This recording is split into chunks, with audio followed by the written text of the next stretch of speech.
माता पिता जब दोनों अंधे हो गए और अंधे होने के बाद सरवड़ ने कहा अपनी पत्नी से, बिल्कुल बंद कर दो इस वॉल्यूम पर जिस पर तुम्हारा हाथ लगा हुआ है। आज उसी समय थोड़ी सी बढ़ाओ से 1-2 पॉइंट बस। सरवड़ ने कहा अपने माता पिता से कि मैं तुम्हारे लिए रोजाना निर्मल खीर का भोजन कराऊंगा। पत्नी से कहा कि हमारे माता पिता के लिए तुम्हारे लिए रोजाना निर्मल खीर बना के खिलाना है, ये हमारा आदेश है। इस पांडाल में भी 2-4 माताएं ऐसी बैठी होंगी कि जो सास ससुर है ना घर पे, उनके लिए कुछ और अपने लिए और पति के लिए कुछ और। ये हकीकत है और हकीकत को हम कभी छुपाते नहीं, कहते हैं जब कोई नाराज रहो या खुश रहो। आंखों देखा हाल है। माँ बाप दुख में जिंदगी जीते हैं और बहू बेटा आनंद में जिंदगी जीते हैं। मकान में अलग कमरा दे दिया जाता है जब बुढ़ापा आता है तो। पापा गंदगी करते हैं, अच्छी नहीं लगते, मिलने वाले लोग आते हैं, इन्हें थोड़े अलग साइड कर दो। कुछ मत पूछो, जा बात कह दें तो सब नाराज हो जाए। एक महात्मा के लिए 100 ग्राम दूध की चाय नहीं पिला सकते बैठा के। सेठ जी के नेताजी के कुत्ता रबड़ी खाते, रबड़ी।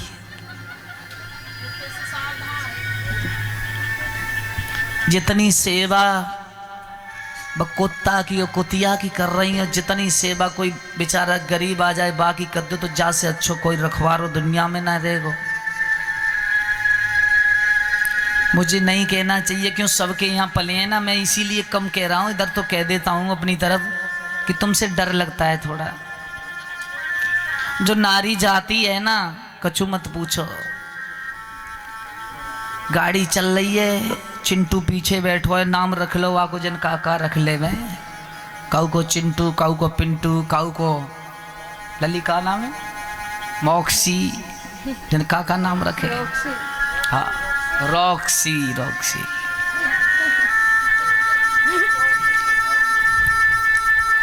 खुद बैठे हैं गाड़ी में, खुद बिठा लिया संग। मन में आ रही है तो हाथ भी चाट रहा है, मन में आ रही है तो कभी मुंह को भी चाट लेता है। और भगवान ना जाने, मुझे नहीं कहना चाहिए कि जैसे घर में कुत्ते पल रहे हैं और वैसे ही कुत्ता और कुतिया जैसी संतानें आजकल हर घर में पैदा हो रही है। ये ध्यान रखना। इतना मेहनत उसके लिए करते हो और इतना मेहनत करने के लिए अगर एक छोटी सी गाय घर पर पाल ली जाए, इतना खोल करके उसे घुमाने में वक्त व्यतीत करती हो, उतना उसे घुमाने में वक्त व्यतीत करती हो, उतना वक्त उस गाय के लिए व्यतीत किया जाए घर पर, तो शाम को ज्यादा नहीं 2 किलो दूध देगी और पियोगे, आनंद मनाओगे। ये ध्यान रखना।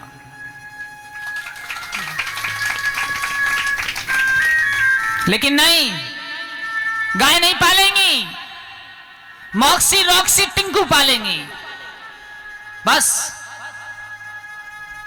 अरे गाय का गोबर उठाना पड़ेगा ना, जब ही वक्त होता है भगवान का नाम लेने का, जब ही वक्त होता है परमात्मा का गुणगान करने का, और तब चलती है मां मॉक्सी की जंजीर पकड़ के गलियों में घुमाने के लिए।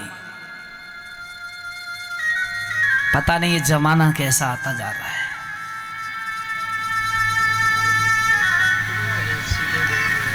तभी बेटा को स्नान करके समय है, 2 नाम भगवान के ले ले बेटा, थोड़ी धूप मेरे साथ आजा, खड़ा हो जा, आरती कर ले, उसके बाद स्कूल जाना। नहीं, मां पकड़ती है जंजीर खोल के, बेटा ले जाना इसको, मॉक्सी को घुमा के लेके आना।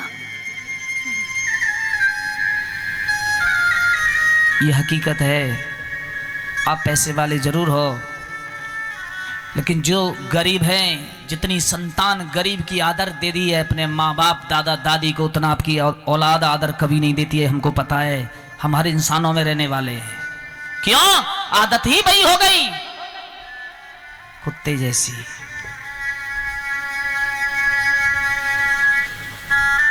जिसके यहां इतनी जगह वो कुत्ता बांधने के लिए बना रखी है ना, उसमें एक सुंदर गाय भी बन सकती है, पर गाय का गोबर कौन उठाएगा? घर घर मांगती फिरेगी, थोड़ा गाय दे, गोबर दे दो गाय का, थोड़ा हवन कराना है, लीपूंगी। तब शर्म नहीं आती? गोबर उठाते पे शर्म आएगी तो को? कहीं ब्राह्मण घर का अगर शुद्धिकरण कराने के लिए आ जाए और गौमूत्र की जरूरत है तो गिलास लेके दूसरे के घर जाएगी जिसके यहाँ गाय पल रही है गौमूत्र के लिए, पवित्रीकरण के लिए। अगर थोड़ा हो जाए तो गौमूत्र दे देना, ये गिलास रखे जाती हूँ, तब शर्म नहीं लग रही? तू भीख मांग रही है जाके दूसरे के दरवाजे पर। अगर एक छोटी सी गाय पाल ले तो कितना अच्छा रहेगा। आप लोग सोचते हैं कि कुत्ता पाल के हमारी सुरक्षा है, कभी सुरक्षा नहीं होती। गाय हमारी माँ है, बच्चे का जन्म होता है। भगवान कृष्ण ने कितना प्रेम दिया गौ के लिए, उनका नाम भी गोपाल पड़ा, आगे कथा में आएगा। लेकिन हम इतना प्रेम गाय से नहीं कर पाते जितना प्रेम आज की जो दुनिया अन्य प्रजातियों से कर रही है।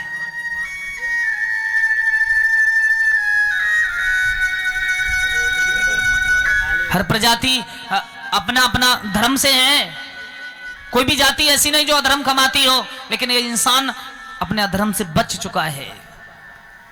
कभी गाय के तुम मांस डाल के देखना, खा लेगी? नहीं खाएगी ना। और इंसान आहा उसी के पीछे भागा फिरा है।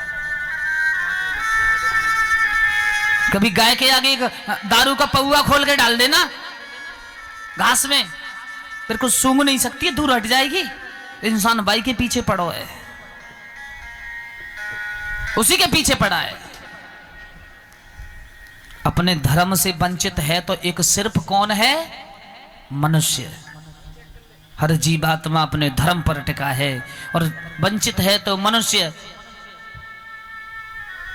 हमें सास और ससुर माँ बाप की इतनी सेवा करनी चाहिए, इतनी सेवा करनी चाहिए कि मरते मरते हमको ऐसा कह के जाएं कि बेटा सदा सुखी रहना।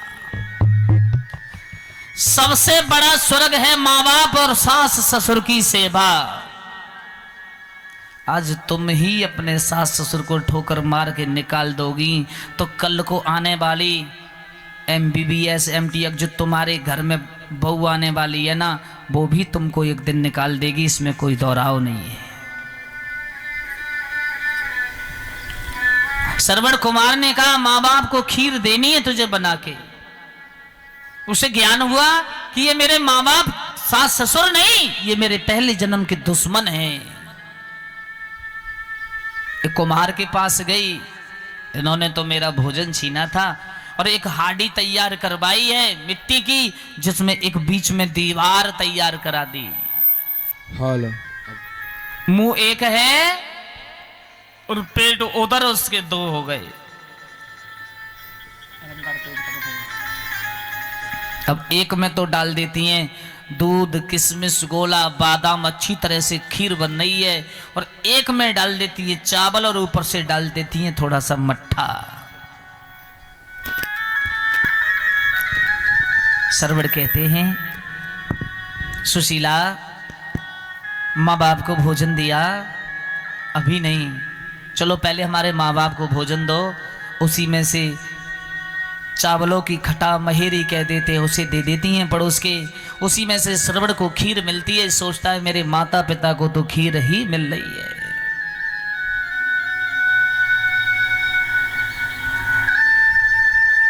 सौभाग्य बस एक दिन पानी लेने चली गई, कहने लगे उद्यालक बेटा आज भोजन नहीं बना? बोले हाँ भोजन तैयार रखा है। तो पेट में भूख लग रही है लाला। थाली ली, सरवण ने चमचा लिया, ऊपर से जिस समय खीर को परोसा तो खटा महेरी नहीं, कौन से मुख पेट में गया चमचा? जिसमें खीर बनी हुई है। थाली जब पहुंची खीर को खाया, आहा बेटा आज तो घर पर खीर बनी है ना। सरवण कहने लगा आप कह क्या रहे हैं? जवाब दिया हाँ बेटा आज बहुत सुंदर खीर बनी है। पिताजी खीर घर पर रोजाना बन रही है आपके लिए? उद्यालक बोले नहीं नहीं। चंद्रकला बोली बेटा सिर्फ खीर को तो हमने आज ही खाया है। सोचा मैं खा के देखता हूं खीर कैसी है। शायद आज कुछ और अच्छी बन गई हो। दूसरे बर्तन में जब चमचा डाला है, पड़ोस के खीर को जब लिया, आहा, वो मट्ठा वाले चावल आ गए। खा के देखा, ये तो चावल से बने हुए खता महेरी है। माँ बाप की थाली को उठाया, देखा तो उसमें खीर। थाली को झांक करके देखा तो मुंह एक है और पेट उसके दो है।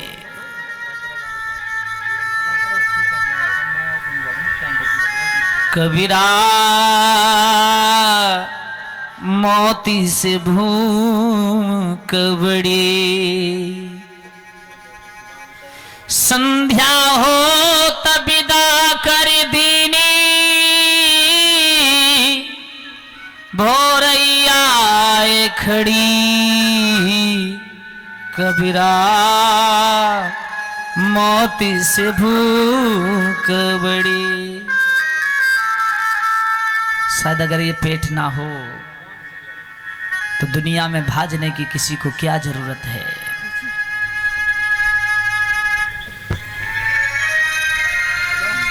उसी समय एक सुंदर काबर को बनाया और उस सरवड़ ने यही कहा कि अब मैं अपने माता पिता को 4 धाम की यात्रा के लिए ले जाऊंगा। मां कहने लगी, बेटा तुम मुझे कहां ले जाओगे? नहीं मां। चरण पकड़ के फपक फपक के रोने लगा। क्यों? मां तो मां होती है।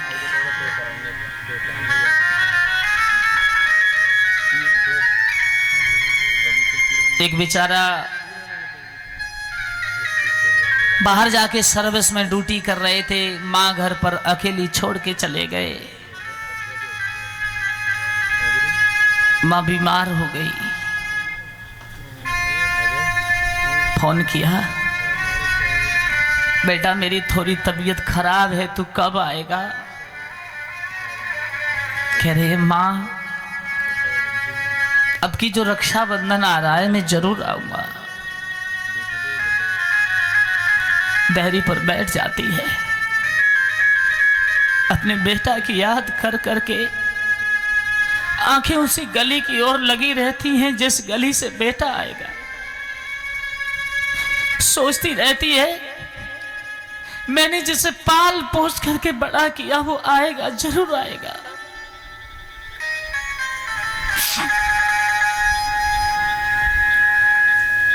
रक्षाबंधन का पूरा दिन निकल गया लेकिन उसके कलेजे का टुकड़ा नहीं आया। भोजन बनाया लेकिन खाया नहीं। सुबह फोन किया, बेटा तू आया नहीं, मैं तेरे लिए भोजन बना के दरवाजे पर बैठी रही। लड़का कहता है मां अब आने वाली होली है, मैं उसके लिए आऊंगा ड्यूटी से।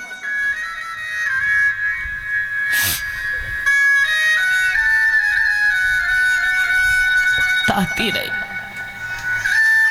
आएगा जरूर आएगा। एक दिन अचानक में ज्यादा तबीयत खराब हो गई।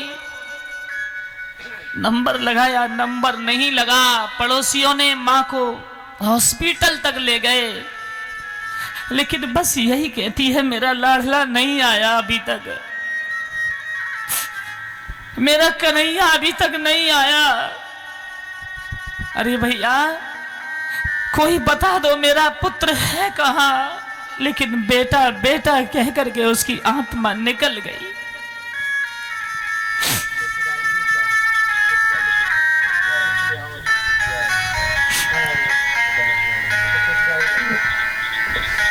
जो मां है वो कोई नहीं।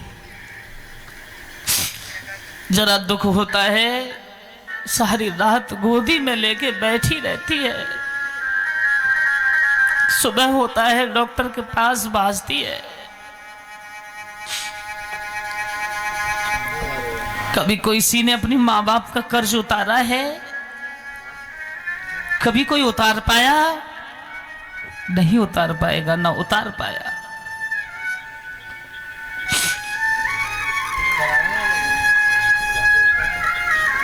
सरवड़ की मां रो रही है, लाला तू हमें कहां ले जाएगा? नहीं मैया, मैं 4 धाम की यात्रा करा के तुझे लेके आऊंगा। एक सुंदर सी काबर बनाई, कंधे पर माता पिता को रख लिया, चला। जंगल में जाके दोनों को प्यास लगी। चंद्रकला बोली, लाला आज तो पानी की वजह से कंठ सूख हो जा रही हो रे, थोड़ो कहीं पानी मिल जाएगो या नहीं? एक ऊंचे से वृक्ष की टहनी पर मां बाप को टांग दिया, लोटा हाथ में लेके गया। जहां राजा दशरथ शिकार खेलने गए थे, एक तालाब के किनारे इंतजार कर रहे हैं कोई हिरन आए जल पीने में, उसका वध करो। नहीं मालूम है चंद्रकला को आज मेरी गोदी का खिलौना मेरे हाथ से चला जाएगा। पानी के इंतजार में अगर शायद उसे पता होता कि मेरी